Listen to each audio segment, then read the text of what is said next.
कार्यक्रमामध्ये. आज आम्ही आलो परभणीमध्ये आणि माझ्यासोबत आहेत यंग इंजिनियर सूरज पुरी, जे या क्षेत्रात आताच काम करायला सुरुवात केलेली आहे आणि अनेक यशस्वी प्रोजेक्ट त्यांनी कम्प्लीट केलेले. तो त्यांच्याबद्दल, त्यांच्या या प्रवासाबद्दल आपण त्यांच्याशी गप्पा मारणार आहोत.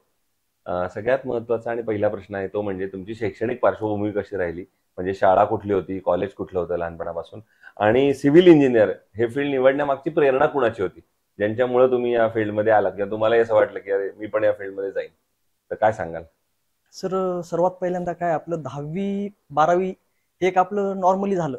जसं 10वी आपलं परभणीमधूनच केलेलं मी. 10वी हे आपलं एक स्वामी ओके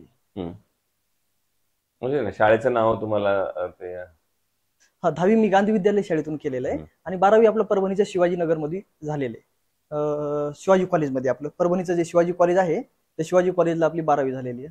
त्यानंतर मी ITI केला. ITI मध्ये समजा सर्वे हा ट्रेड होता. तो एक म्हणजे सिव्हिलचाच एक प्रकार आहे सर्वे म्हणून. तर त्या ITI मध्ये मी सर्वे हा कोर्स केल्यानंतर डिप्लोमा केला सिव्हिल इंजिनिअरिंगचा.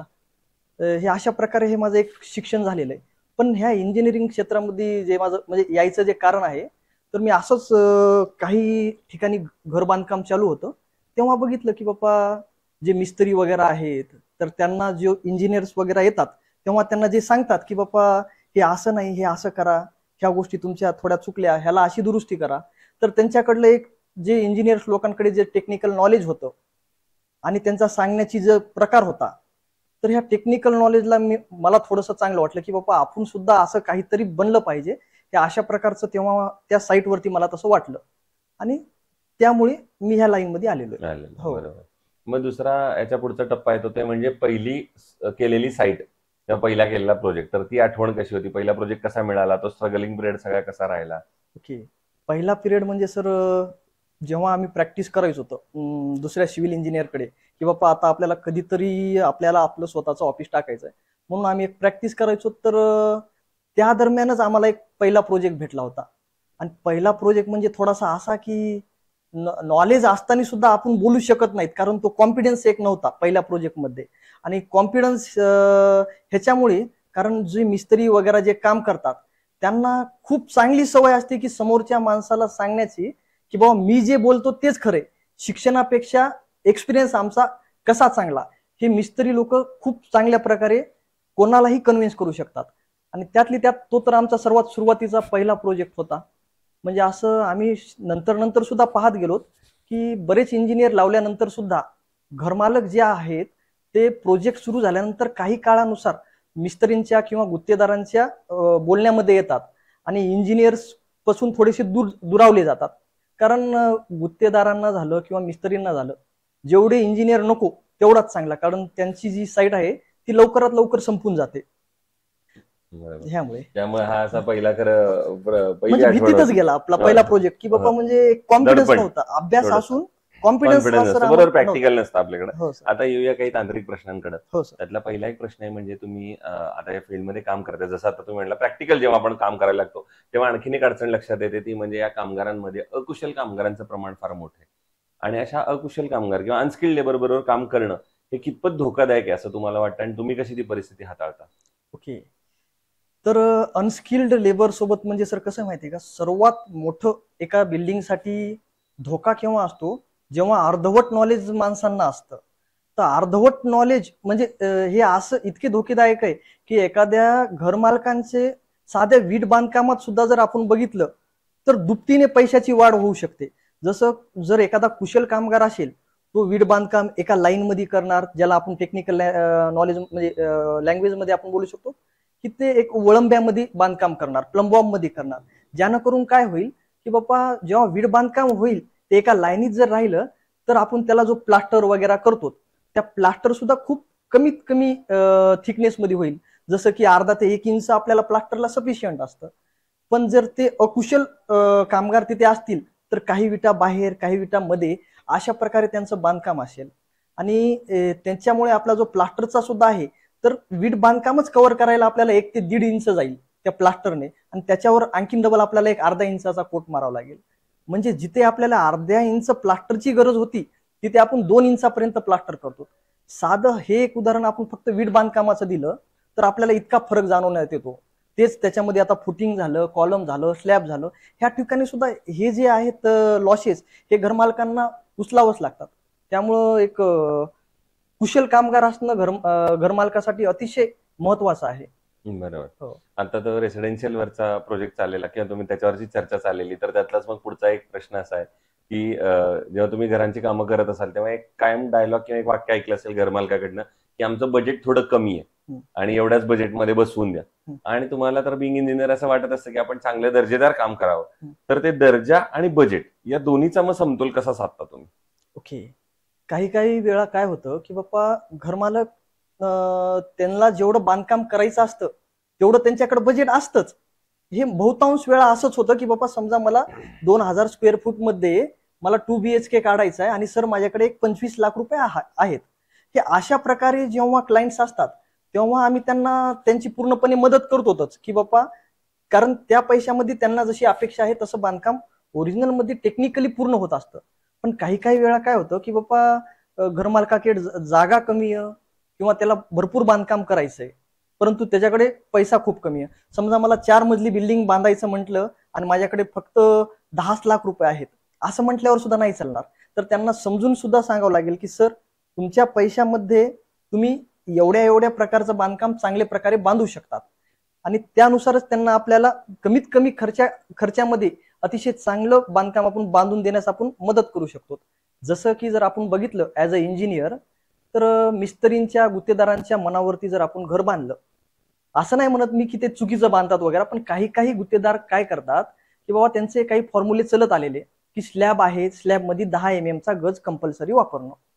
तर आमचा ऍज अ इंजिनियर त्याच्यामध्ये रोल काय असतो की बाबा तुमच्या स्लॅबवरती लोड किती येतोय, तिथे तुम्हाला गज नेमका पाहिजे किती, तर पाहिजे तुम्हाला 8 mm चा, तुम्ही टाकतात 10 mm चं.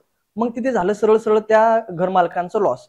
तर मग कमीत कमी पैशात जिथे जी गोष्ट पाहिजे तेवढीच वापरणं, ह्यासाठी आम्ही जे घरमालकांचं मार्गदर्शन करतो त्यामधून घरमालक कमीत कमी पैशात जसं पाहिजे तसं घर बांधू शकतो. बरोबर.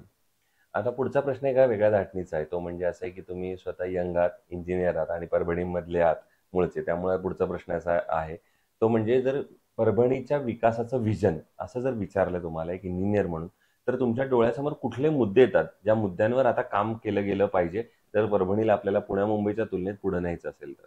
ओके. आता तसं जर परभणी जर बघितलं तर काही वर्षांपूर्वी सर असं होतं की परभणीमध्ये सुद्धा काही आता समजा खेडेगाव सुद्धा आले, तो सुद्धा एक परभणीचा पार्टच आहे. तर तिकडे कसे खेडेगावामध्ये आधी नकाशा घेणं हा खूप क्वचित विषय होता. पण आता जसं डेव्हलपमेंट होत चालले तसे लोक जागरूक झालेले आहेत. तर त्यामुळं आता सध्या तर रुरल भागांतून सुद्धा नकाशांची डिमांड वगैरे बऱ्याच प्रमाणे वाढलेली आहे. त्याच प्रकारे आपले शहरी भागात तर आधीपासून घेतात, परंतु जर आपल्याला जर खरंच पुण्या मुंबई सारखं जर आपल्याला जर व्हायचं असेल तर काही काही घरमालक काय करतात की बाबा तुमच्याकडून प्लॅन घेतात, मार्कआउट टाकून घेतात आणि मग त्यानंतर इंजिनियर हा बांधकामातून वेगळा केला जातो. म्हणजे का त्याच्या मागचं कारण का, कारण तिथून पुढे घरमालकांना सुद्धा एक 10 ते 20% अशी गैरसमज असतो की आमचा गुत्तेदार ह्या पुढचं पूर्ण करेल, फक्त मला एक आराखडा पाहिजे होता तो भेटला. पण त्यामुळं काय झालेलं सर, जी स्ट्रक्चरल डिझाईन पाहिजे, जसं आपला एक घराचा एक साचा पाहिजे आणि ज्यामध्ये की बापा आपलं एक घर कसं बनलं पाहिजे की बापा भूकंप जरी झाला छोटा फार तर कमीत कमी नुकसान व्हावे आणि अॅक्युरेसीनं बांधकाम व्हावं. तर ह्या प्रकारचं बऱ्याच ठिकाणी मी बघत नाही, कारण मार्कआउट आणि प्लॅन हे घेतलं की लोक बाजूला होतात. त्याच प्रकारे प्रत्येक घरमालकाने झालं किंवा मिस्त्रीनं झालं, आपल्या टेक्निकल गोष्टी टेक्निकल लोकांकडूनच करून जर घेतल्या आणि नियमानुसार जर बांधकाम केलं, जसं की महानगरपालिकेचे काही नियम असतात की बाबा रोडनुसार समोरून एवढी एवढी जागा सोडा, हे जर नियमांचं जर पालन लोकांनी केलं तर 100% आपण पुढे जाऊ शकतो. 100%. पण मग या सगळ्यांत शासनानं काय पावलं उचलली पाहिजेत? जसं तुम्ही आता शेवटचा मुद्दा म्हणालात की लोक नियम पाळत नाहीत, तर मग शासनानं काय केलं पाहिजे की ज्यामुळे लोक नियम पाळतील किंवा हे सगळं जागरूकता येईल? आता शासन सध्या जे करतं ते सुद्धा त्याच्या प्रतीने एकदम ठीक करतं, परंतु जर एक मला जर विचारला गेलेला हा प्रश्न आहे की बाबा शासन आणखीन काय करू शकतो. आता जर परभणीची आणि इथल्या इथे छत्रपती संभाजीनगरची जर आपण तुलना केली तर रोड साईडने एका प्लॉटची 10 फूट मिनिमम अंतर सोडणं समजा महत्वाचं आहे. तर हे परभणीत हे कागदावर चालतं समजा, आणि छत्रपती संभाजीनगरला हे साईडवर येऊन सुद्धा चेक सुद्धा केल्या जातं. तर त्या प्रकारे जर इंजिनियर लोक वगैरे जर इथे जर समजा म्हणजे स्वतःचे काम जर अतिशय व्यवस्थित जर करू लागले, तर त्याप्रमाणे सुद्धा सर आपण प्रोग्रेस करू शकतो करू सर. शकतो. बरोबर आहे.